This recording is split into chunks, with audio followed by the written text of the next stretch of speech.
The province plans to introduce legislation this hour to block a looming strike by thousands of education workers.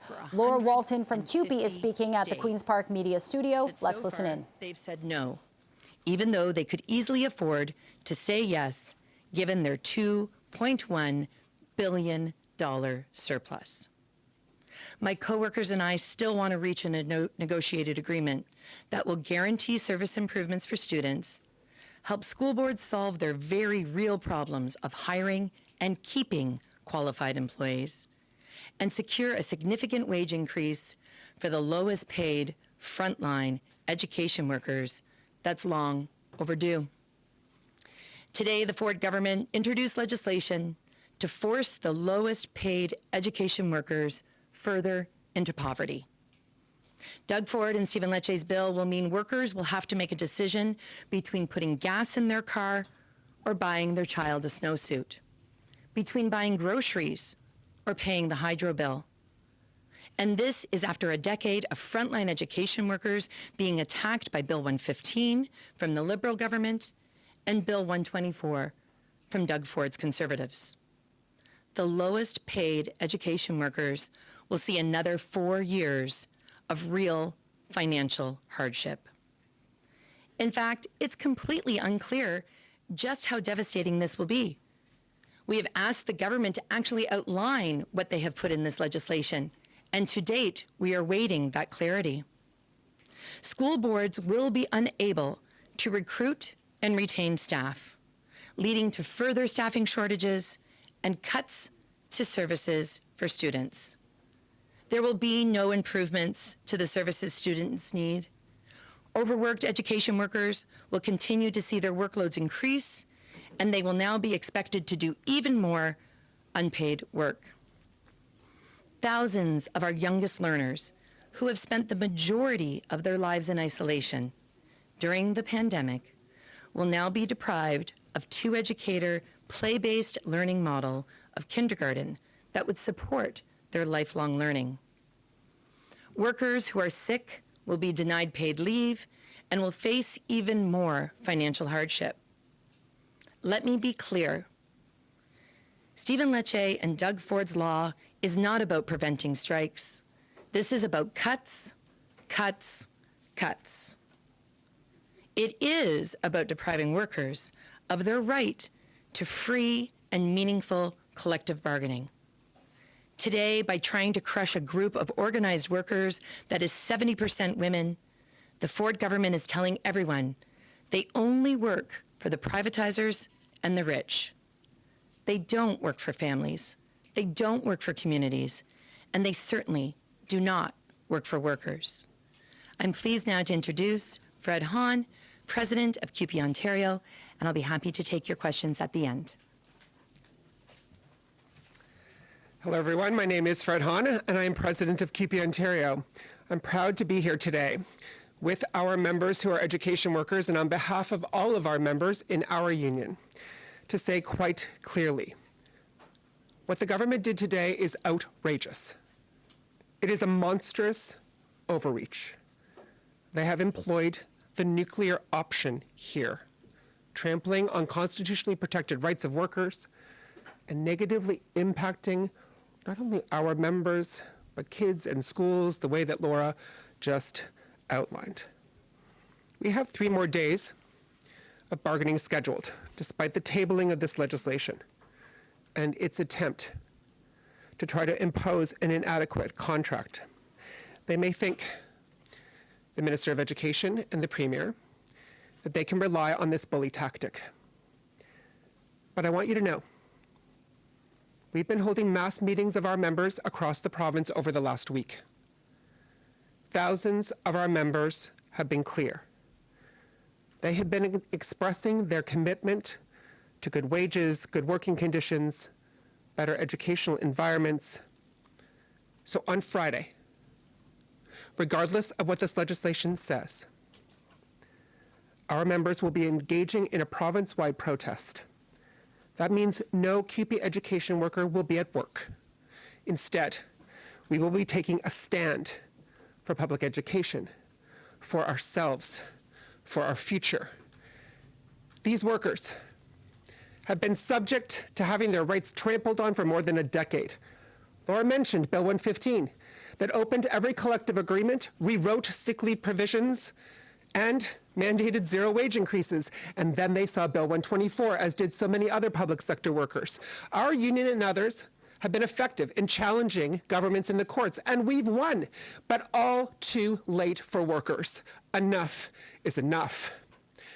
We may, in fact, challenge this in court, but we are first going to challenge it in our communities.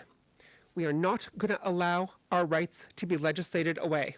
We are not going to simply stand by and accept this attempt by the government to bully our members and to send a message that they somehow have the ability to continue to do this to workers. They may think they have a majority in the legislature. We have a majority across the province. There is growing support for our members in our union, from parents and families, and from others. We will take a stand, and we will do everything we can to defend our members' rights and to defend public education. And I'm enormously proud to be part of a union that will do that. I'm also here today to tell you that our national union has been clear across the country, from coast to coast to coast. Leaders have been clear that they support our members when they make a decision to stand up for themselves and to stand up for public education. And that means we support them in any and every way possible. Thank you. Thanks, Fred. I'll call on Patty, and then we'll take questions. Thank you, Laura. My name is Patty Coates, and I'm the president of the Ontario Federation of Labour, and I represent over 1 million Ontario workers from 54 affiliated unions. And I am honored to be standing shoulder to shoulder with my colleagues from OSCBU and CUPE Ontario today. And, you know, this fight is not theirs alone. This fight is not just for education workers. This fight is for all workers. This fight is for all Ontarians who believe that worker power matters, that governments and corporations should not be able to unilaterally impose their will on workers, and that the only way workers make gains is by coming together. This government says they're working for workers. This is not what working for workers looks like. Working for workers means respecting our collective bargaining rights. It means investing in good jobs, not undermining the process. It means showing up to the collective bargaining table committed to reaching a deal. These are bully tactics, as Fred had said, plain and simple. This is a government who doesn't want workers to make any gains, and so they're taking their ball and they're going home.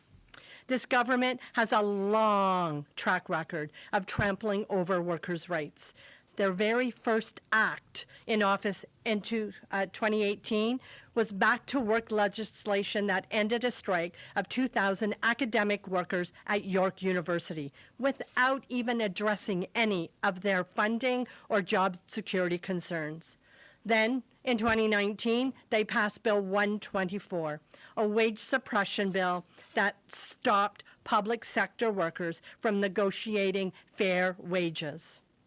The public health crisis we're currently living through in the province is a direct result of that legislative interference.